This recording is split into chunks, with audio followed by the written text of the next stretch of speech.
Hello everybody and welcome to Toyah and Robert's Objects of Desire. Now you're going first today. Yes, I have a tie to show our chums out there. You mean one of your 1,000 ties? Well, this is one of the very early ones. It's a skinny one and it goes back to 1979.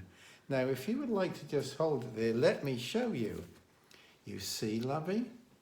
That is the tie.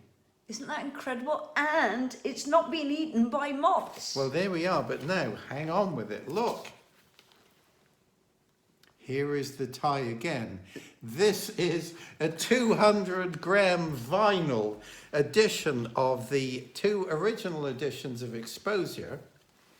So why is it called 200 gram? That's the weight of the vinyl. It means it's the highest quality vinyl. Wow. Yeah.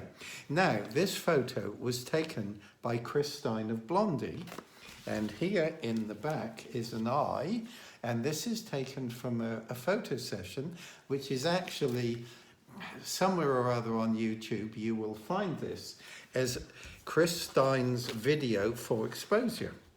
That's absolutely and amazing. Chris took these pictures. So how long is that video on YouTube? Is it a documentary? No, it's just for the length of the song Exposure. Okay. There we are. He made the video for that song? Yes, he did.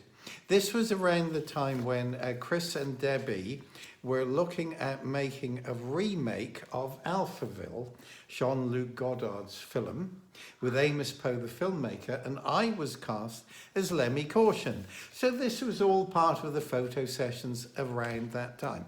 But do I see clothes as theme of your special? Well, I have to say, and the world has missed this trick, you would be an amazing film and TV actor. Now, I know that you don't have the patience with people telling you what to do, but you are a fabulous actor. There's so much potential in you, and I try my best to draw it out of you in our very short film projects. But really, you would be amazing. If there was a remake of 10 Rillington Place... Thank you. 10 Rillington Place, yeah. You'd be incredible. Look out, Dickie Attenborough. Yes, all I could say is David Fincher or Tarantino, my husband can deliver the sinister baddies without even having to emote. So you want to know my objects of desire? Lovely. Well, I have a very healthy book collection of female artists. I absolutely adore just absorbing myself. The way you absorb yourself in music, I absorb myself in colour and colours. So I have some quite rare books that I managed to get sent from Australia. Now, Rita Angus is, it could be called naive painting, but I absolutely adore her work. And this is her life and vision book. Boy, that was difficult to get.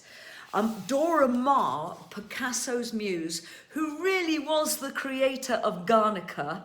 Have I said that correctly? Well, Guernica.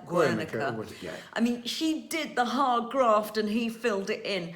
I played her in a play called Picasso's Women, and I adored learning all about her. Incredible woman. And Picasso tended to destroy his lovers. Helena Frankenthaler. I adore her work.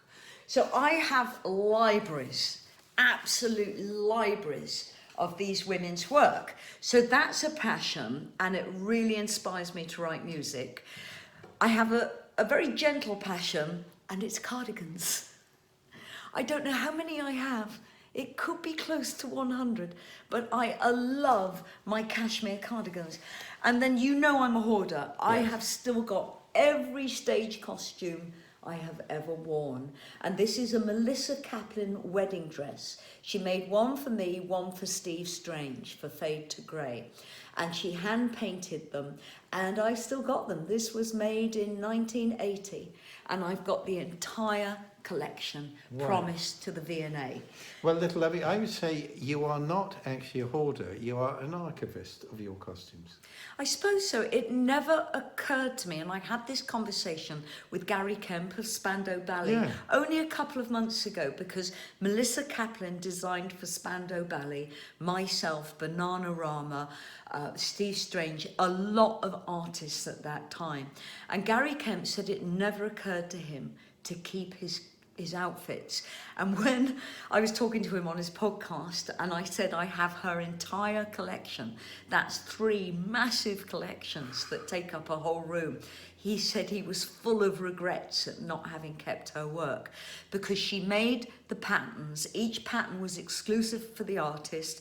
She cut, she sewed, and she painted the decoration, the design onto the cloth. Wow. She did David Bowie, everybody, and he threw his away.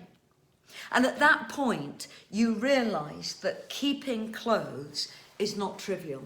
It's keeping someone's incredible creativity and honouring it for another generation. And this is also a record of your life, Lovey. Yes, it is. It definitely is.